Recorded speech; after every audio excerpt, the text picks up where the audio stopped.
ইউনূসের বড় গুণ হচ্ছে দুর্নীতি আর মানুষ খুন। আর একটা নির্বাচন ঘোষণা দিয়েছে। আওয়ামী লীগ জনগণের দল, আওয়ামী লীগ তো সারা জীবন নির্বাচনই করেছে।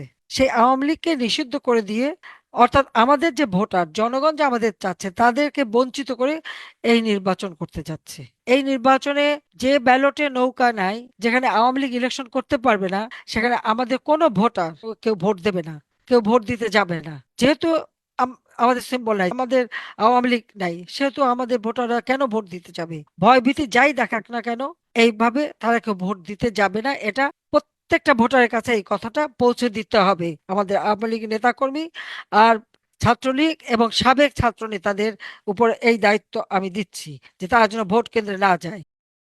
দেশে কোনো আইনের শাসন নেই, বিচার চাওয়ার অধিকার নাই। মব সন্ত্রাসের নামে আইন নিজের হাতে তুলে নেওয়া হচ্ছে।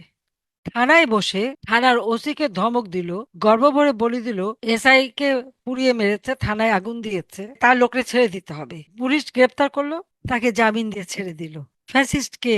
যেখানে অন্যায় করলে তার শাস্তি হবে, শাস্তি না দিয়ে তাকে গলায় মালা দিয়ে ফেরত নিয়ে আসে। কারণ 2024 সালের 15 জুলাই থেকে জ্বালাও পোড়াও ছাত্র, শিক্ষক, আইনজীবীদের যারা হত্যা করেছে, পুলিশ হত্যা করেছে, আগুন দিয়ে পুড়িয়েছে, তাদেরকে দায় মুক্তি দেওয়া হয়েছে। আর নিরীহ আওয়ামী লীগদের সেই মামলা আমাদের সবার উপর চাপিয়েছে। এই অবস্থা থেকে দেশকে মুক্ত করতে সকলকে ঐক্যবদ্ধ হতে হবে। সংখ্যালঘু সম্প্রদায়ের উপরে নির্বিচারে নির্যাতন চলছে, এমন কোনো দিন নাই তাদের উপরে নির্যাতন না করছে। সেই পিরোজপুরে শাহ পরিবার, 3টা পরিবার সবকিছু জ্বালিয়ে পড়ে ছারখার করে দিল। একজন ব্যবসায়ী, তাকে আগুন দিয়ে পোড়ালো, জীবন্ত মানুষ, তাকে বেঁধে ঝুলিয়ে আগুন দিয়ে পোড়ানো, পিটিয়ে মারলো, তারপর আবার আগুন দিয়ে পোড়ালো। এইরকম বিভৎসতা ইউনূস করে যাচ্ছে, আর সে আমাদেরকে বলে ফ্যাসিস্ট। ফ্যাসিস্ট কে? ফ্যাসিস্টের ডেফিনেশনটা কি সেটাই তো আমরা জানি। তারা তো আওয়ামী লীগটাকেই ধ্বংস করতে চায়। কাজে দেশের মানুষের অধিকার যারা কেড়ে নিচ্ছে, বেঁচে থাকার অধিকার কেড়ে নিয়েছে, অর্থনীতি ধ্বংস করেছে, তাদের বিরুদ্ধে সবাইকে ঐক্যবদ্ধ হতে হবে। কাজে আমি যে নির্দেশনাগুলি দিলাম, এগুলি অক্ষরে অক্ষরে পালন করে সবাইকে ঐক্যবদ্ধ হয়ে এগিয়ে যেতে হবে, যেন এই দুর্বৃত্ত ইউনূসকে আমরা সরিয়ে বাংলাদেশের মানুষের জীবনে শান্তি, নিরাপত্তা ফিরিয়ে আনতে পারি।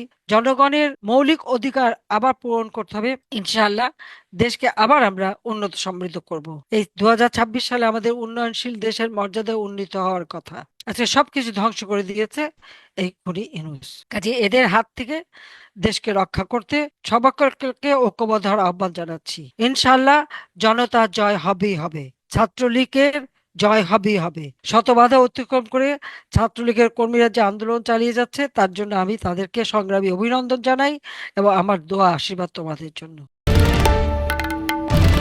বাংলার আওয়াজ, বাঙালির আবেগ, জি 24 ঘন্টা।